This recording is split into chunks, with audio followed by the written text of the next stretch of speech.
এই কথা সেজদার দলিল দেব। সেজদার দলিল হলো 5টা।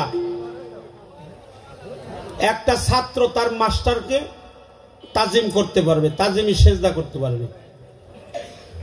একজন নারী তার স্বামীকে, একজন শিষ্য তার গুরুকে, একজন সন্তান তার মা এবং বাবাকে।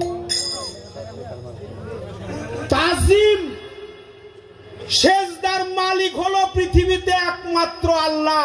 তুমি যে সেজদা করো এটাকে সেজদা বলা হয় না, এটাকে বলা হয় তাজিম, এটাকে বলা হয় কদম বুঝ। আচ্ছা, সেজদা দি মাথা নুয়াইলেই যদি খালি সেজদা হইতো, যারা ধান কাটে, পাট কাটে, তারপর ধান গাড়ে, আলি গাড়ে, হ্যাঁ কি সেজদা কম হইতো?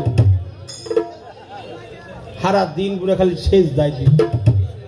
দিনদার পরহেজগার আউলিয়া একরাম মুস্তাকি গু কদম মুসিকর রেয়ালা মুস্তাহাব দেওবন্দের প্রধান মাহমুদ হাসান দেওবন্দি তার ফাতোয়া কিতাবের মধ্যে লেখছে 5টি তাজিমি কদমবুজ জায়েজ। সন্তান করবে মা বাবাকে, ছাত্র করবে মাস্টারকে, গোলাম করবে মনিবকে, একজন শিষ্য করবে তার গুরুকে।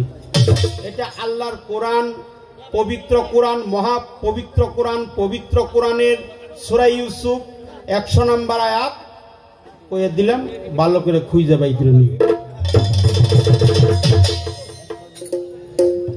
একটা গান আমার গাইতে হবে, আমার কথা একটু বেশি হয়ে গেলে আপনারা মাফ করে দেন।